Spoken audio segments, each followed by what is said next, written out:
lo que nos ha explicado perfectamente Amadeu Uriel, los efectos de la naturaleza sobre nuestro clima, sobre el clima del planeta. Es decir, parece ser que la regla general es que efectivamente nuestro planeta se ve afectado por variaciones bruscas de temperatura a lo largo de las épocas.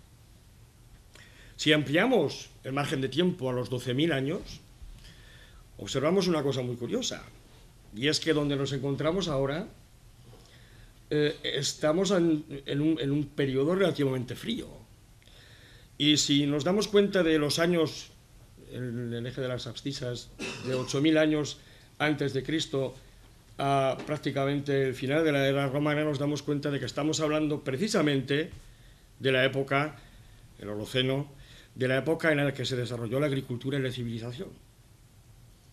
Es decir, para el desarrollo de la agricultura y para el desarrollo de las civilizaciones, la raza humana, la especie humana necesitó de temperaturas superiores a las que disfrutamos hoy, o a las que disfrutamos al menos durante los últimos 1000 años. Y si ampliamos aún más el margen de tiempo y nos vamos 50.000 años más atrás, medio millón de años más atrás, nos damos cuenta de que todo lo que habíamos visto hasta ahora se encuentra en unos niveles altísimos de temperatura porque justamente antes acabábamos de salir o estábamos experimentando una era glacial. Mejor dicho, varias eras glaciales. Es decir, lo lógico es que tras abandonar los periodos interglaciales, el planeta lógicamente se calienta. Evidentemente, en periodo glacial, y fíjense bien en las temperaturas, estamos hablando de una variación de 10 grados en la media, desde menos 30 a menos 40. Obviamente estas no son condiciones adecuadas para desarrollar ni la agricultura ni las civilizaciones.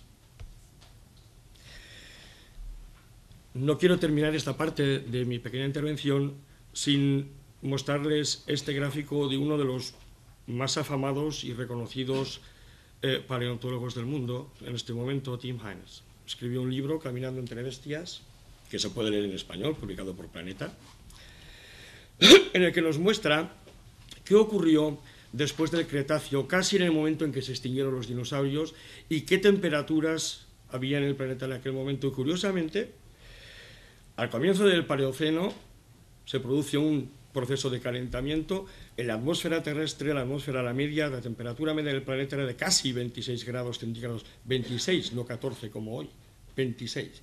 Y curiosamente, en aquella época geológica es cuando el planeta entero se convierte en una selva, en un vergel. Es al enfriarse el planeta durante el Eoceno cuando empiezan a aparecer los desiertos y cuando empiezan a aparecer los casquetes polares.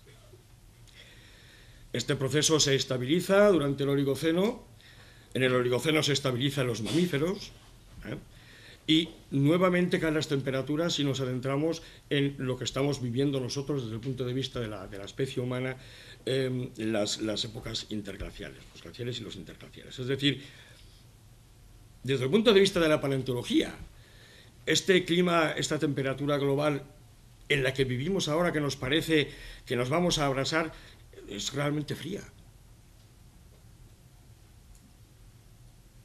No estamos hablando de 28 grados ni de 26, estamos hablando de 14, es realmente fría.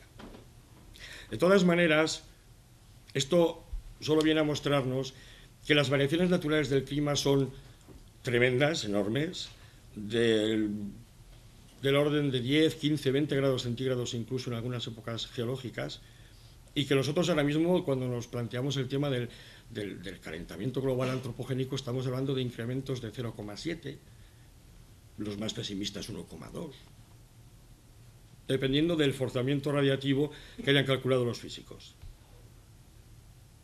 La segunda cuestión importante que quiero destacar hoy es la pregunta sobre si el CO2 es un agente contaminante. El dióxido de carbono no es en absoluto un agente contaminante. El dióxido de carbono es el gas de la vida. Sin que ustedes sepan de química, les puedo explicar brevemente esta fórmula, que es la que se produce durante la fotosíntesis en las plantas. Es decir, las plantas transforman dióxido de carbono y agua y luz en azúcar. Sin esta reacción, y sin la consecuente producción de oxígeno nosotros no estaríamos aquí. Simple y llanamente no estaríamos aquí. Es decir, el CO2 no solo no es un contaminante, es que es el gas de la vida en el planeta Tierra. El planeta Tierra vive, y la vida en el planeta Tierra se construye en torno al carbono, no en torno al oxígeno que respiramos y que también nos sienta algunas veces cuando vamos al gimnasio a respirar. ¿Cuánto dióxido de carbono hay ahora mismo en la atmósfera? Bueno, pues según los últimos datos, 391,06 partes por millón. Es decir, no solamente el dato es relevante, porque parece un dato enorme, les damos la atención sobre el apéndice de ese dato o el nomen de ese dato. Partes por millón, es decir, por cada millón de partículas en la atmósfera, 391 son de dióxido de carbono.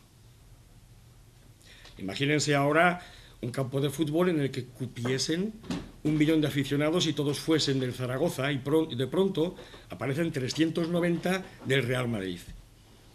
Por mucho que gritasen, apenas se les iba a escuchar, tan pequeña es la cantidad. Sin embargo, esa cantidad es relevante. En un despacho en el que trabajamos nosotros habitualmente, todos ustedes, la concentración media del dióxido de carbono es de 700 partes por millón. Y ninguno de nosotros se pone enfermo por trabajar en un despacho. En las escuelas del Reino Unido se publicó hace aproximadamente 2 meses un estudio. En la mayor parte de las aulas, la concentración de las aulas en las escuelas es de ordinariamente 1.200 partes por millón. Y los niños tampoco sufren ningún tipo de problema por vivir en esa atmósfera y estudiar en esa atmósfera. En el Cámbrico, hace 500 millones de años, cuando la vida estalla en nuestro planeta, la concentración del dióxido de carbono era de 4.500 a 6.000 partes por millón. Estamos hablando de que hoy, no perdamos de vista el dato, nos encontramos en 391 partes por millón. Si la concentración en una habitación como esta de dióxido de carbono se eleva a 10.000 partes por millón, 10.000, es posible que alguno de nosotros empiece a sentirse mareado o indispuesto. No por culpa del CO2, sino porque empieza a faltar oxígeno. A partir de las 50.000 partes por millón es cuando el dióxido de carbono se convierte efectivamente en un gas tóxico. Pero esto también sirve para el oxígeno también puede ser tóxico. Cualquier gas en una concentración adecuada puede ser tóxico. El problema está en que para que en la atmósfera alcanzásemos una concentración de dióxido de carbono de, vamos a poner, 10.000 partes por millón, necesitaríamos seguir consumiendo y produciendo y generando emisiones de dióxido de carbono al ritmo actual durante un mínimo de 500 años. Cosa que, como voy a enseñar ahora y voy a mostrar, no va a ocurrir. La siguiente cuestión es si el dióxido de carbono es un gas de efecto invernadero y la respuesta es obviamente sí, lo es. Los físicos nos han mostrado cómo el dióxido de carbono efectivamente absorbe calor, absorbe en forma de rayos infrarrojos, en el espectro infrarrojo, calor en la atmósfera, tanto el calor que desprende el planeta hacia afuera como el que nos llega desde el Sol, aunque este es mucho menor. Y en el Instituto Norteamericano, que se dedica precisamente a recolectar todos los datos de las universidades norteamericanas sobre estos temas, que es el Departamento Norteamericano de Energía del gobierno de Obama, se han tomado la molestia de calcular cuál es realmente la aportación del dióxido de carbono en el efecto invernadero total. Y esta es del 3,6%. También se han tomado la molestia de calcular cuál es la aportación antropogénica a ese 3,6%, el 0,1%. Es decir, todos los seres humanos quemando petróleo y no somos capaces de producir más que un 0,1% del efecto invernadero total. ¿Por qué? Porque el gas que realmente es responsable del efecto invernadero es el vapor de agua. Correlar o correlacionar la concentración de CO2 con cambios de temperatura no significa que haya una relación causa-efecto. Esto quiere decir que hasta que no podamos demostrar fehacientemente que efectivamente un aumento de temperatura supone un aumento de dióxido de carbono en la atmósfera o viceversa,